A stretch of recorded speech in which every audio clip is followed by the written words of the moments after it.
Hello, it's Livy here with Solo Adventures, and today we're taking a look at a game that has been entered in the Board Game Geek Solitaire Print and Play contest for this year. The game we're looking at today is called Escape from Station 52 by designer Emmanuel Melo. Now, he describes his game as being a roguelike solo card game. So I'm already super excited because I love roguelikes. I love roguelike board games and roguelike video games. It's one of my favorite genres. So yeah, let's take a look at how this is played and I'll give you some of my thoughts. So here we are, we're all set up for another game of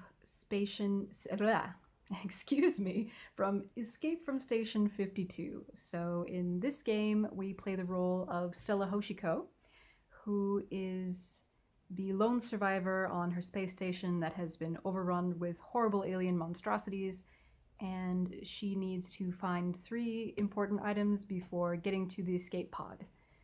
So yeah, that's the object of the game. We're trying to find 3 items before the monsters on the ship kill us. So I think the best way to explain how this game works is to just start playing. So the way a round works is you first deal 4 cards. And this is the corridor. It represents the corridor of a space station that we're on. So what we have here is red cards, a gray card, and a yellow card. And red cards represent threats or monsters that we need to fight. The gray cards are special situations, and the yellow cards are weapons. So first we have to deal with the situation.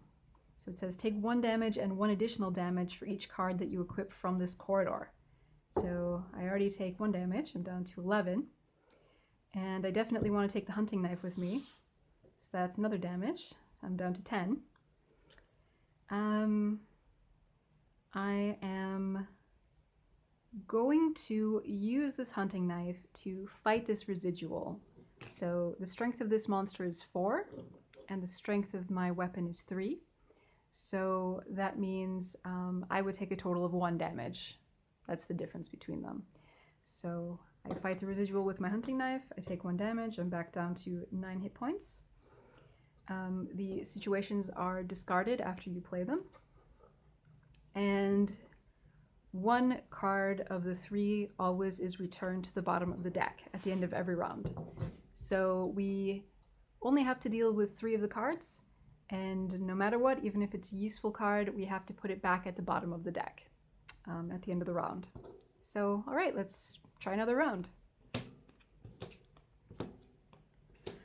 Okay, so I definitely want this med kit because it will heal 7 points of damage. These green cards are healing items. This is going into my inventory. I only have 2 slots of inventory right now, so I have to be a little careful, but hopefully I can upgrade that over time. And I definitely want the energy bar as well.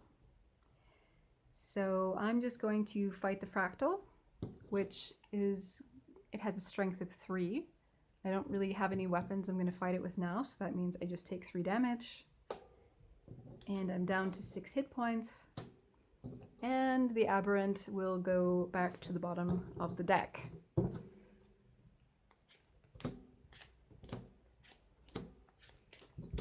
All right, so these blue cards are special gear items, and in this case this is a repair kit. So if I discard it, I can search for a weapon or a gear card that is in the discard pile. So just because something's in the discard pile doesn't mean that it's not going to come back at some point, and that can be gear or weapons or even the monsters. There's not too much that's great in here right now, but this is a very good card.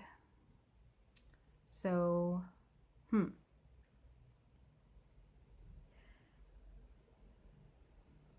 So first I'm going to heal myself with the complete med kit, which heals 7 points of damage. That means I'm back up to full. I'm only allowed to use 1 healing item per corridor unless the cards say otherwise, so I can't use this quite yet, but I'm at full, so I wouldn't need to. I will take the morphine shot,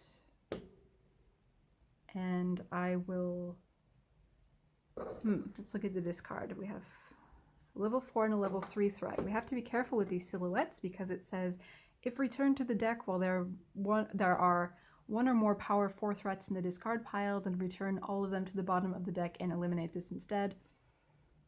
Although this wouldn't be too bad because this is a level 6 threat and this is a level 4 threat.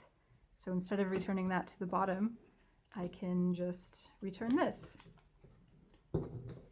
And then I'm going to fight the Spectral. So, I take damage again. And the repair kit is going back to the bottom of the deck. Hopefully I will find it when I need it the most. Right next corridor. Ooh, this is a little bit unfortunate. So this situation is called the sector lockdown, and when this appears, I eliminate this card and the whole discard pile from the game. So it's really useful when there's a lot of monsters that are already here, so we can get rid of them and we know they're not coming back.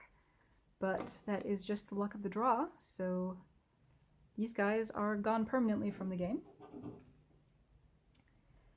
I'm going to take this stun gun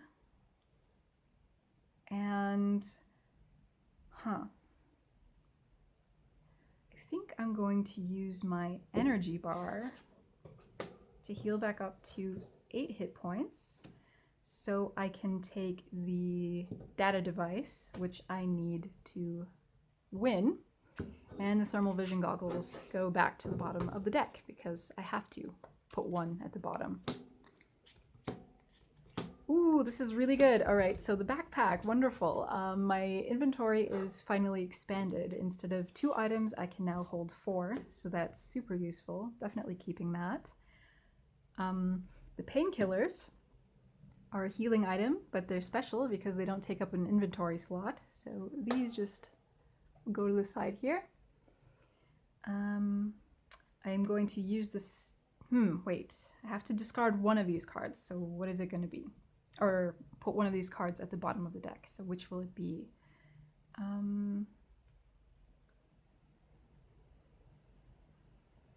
I think the way I'm going to do this is I'm going to use the stun gun against the Spectral just to get this out of the way. So I'll take 3 points of damage. Ouch, down to 5, but that means I can put the plasma rifle back at the bottom and hopefully it will come back again when I need it, when things are looking particularly dire. So let's press on. Ooh, wow, okay. So this is really good. We have the navigation module, which is the second item that we need in order to escape. So we already have 2, only 1 left. The exoskeleton, which is the strongest weapon of the game. This is definitely coming with me, although when I have it equipped, I'm not able to sneak. And, oh, I definitely want the flashbang. It says, discard to return 1 threat from the corridor to the bottom of the deck without triggering its effect. So this is really good to have on hand if the scariest monster of this game appears and I want to get rid of it quickly. So flashbang's coming with me and the hunting rifle is going back to the bottom of the deck. Okay, so this one here is only a very small monster. It's only a strength of 2. But it says that I cannot sneak past this corridor. I mean, I couldn't sneak anyway because I have the exoskeleton. But yeah, what are we gonna do? I guess I will spend the exoskeleton to fight the corrupted, because otherwise I'm gonna die. And that's too stronger than it needs to be, so there's a little bit of waste there, but that's what we have to do. And then I will take the plasma grenade. I need to use that to fight the void. I don't take any damage. And the distortion I have to put back at the bottom of the deck.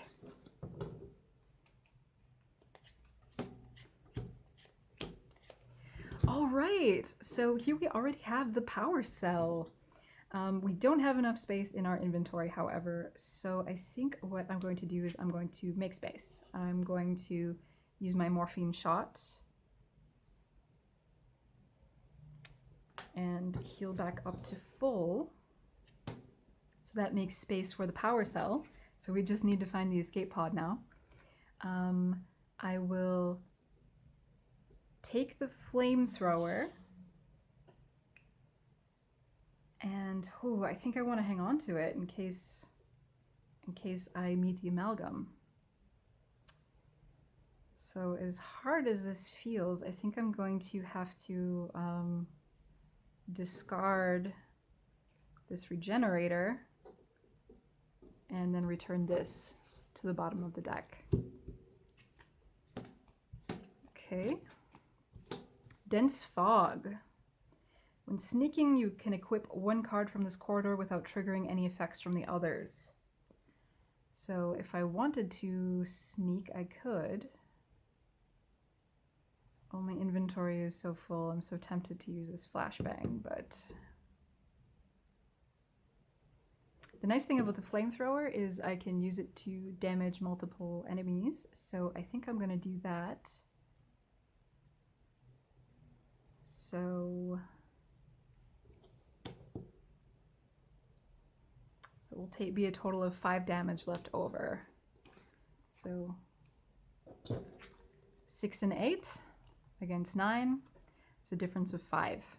So take 5 damage. And the dense fog has been played, and I need to send an item to the bottom of the deck. So there we go. Another corridor.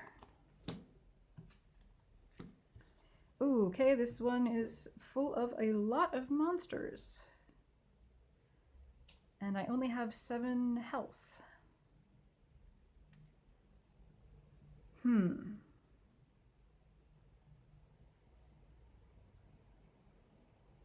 I think I'm going to sneak.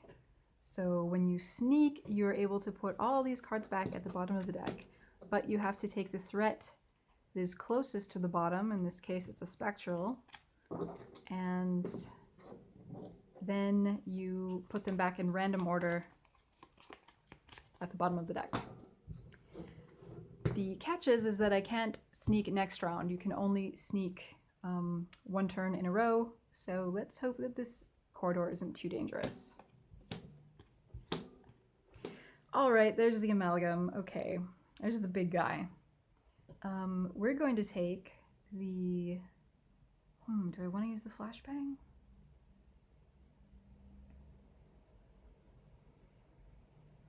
Yes, I do. I want to use the flashbang. So I will discard this to return 1 threat from the corridor to the bottom of the deck without triggering its effect. That's really useful because otherwise I would have had to take 2 damage and reshuffle the deck when I return this. So just going to get rid of that.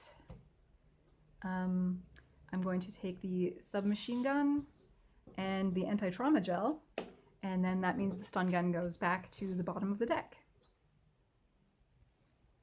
Okay, what's next? Oh, there's the escape pod. Okay, so it says the game ends if the following conditions occur. The corridor has no threats and there are 3 gear cards in the inventory. So we have 3 gear cards: power cell, data device, navigation module. And this isn't too bad. I just fight the silhouette and I fight it with my submachine gun, so I take no damage.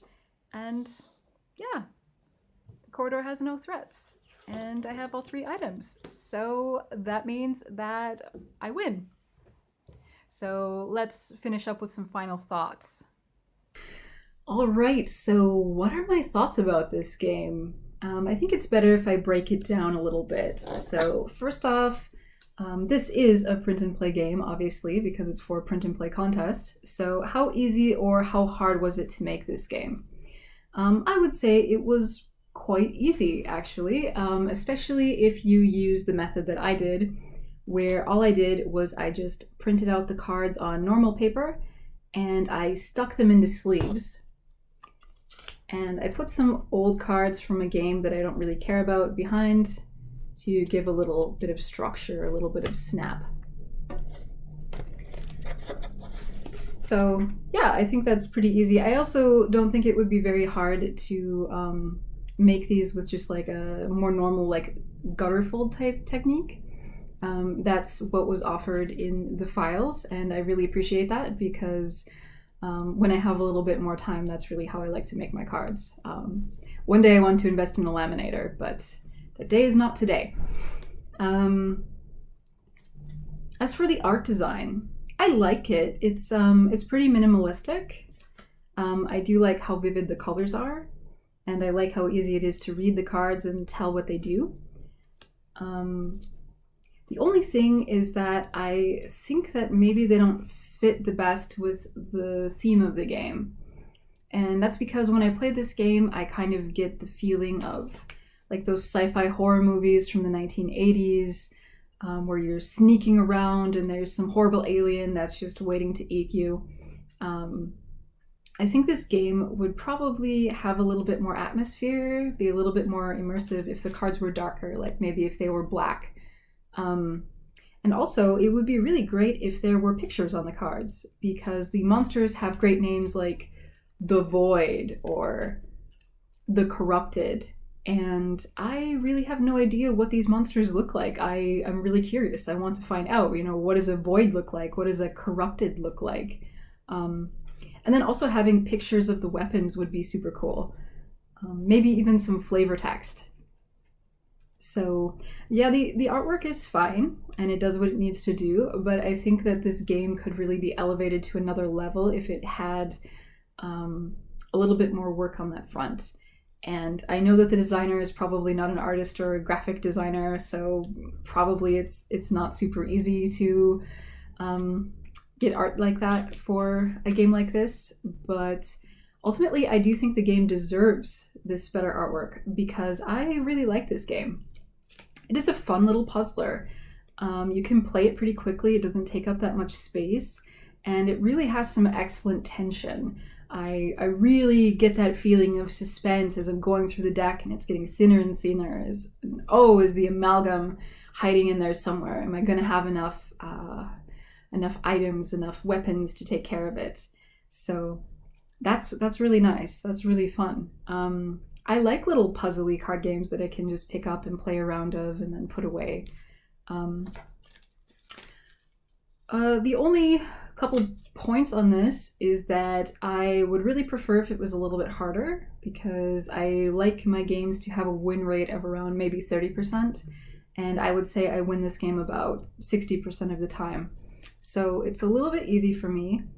I also don't know how many times you want to return to this game again and again after you've beaten it a few times, because I think it could get a little bit repetitive. The designer had a great idea to make like little achievements. They're part of the manual.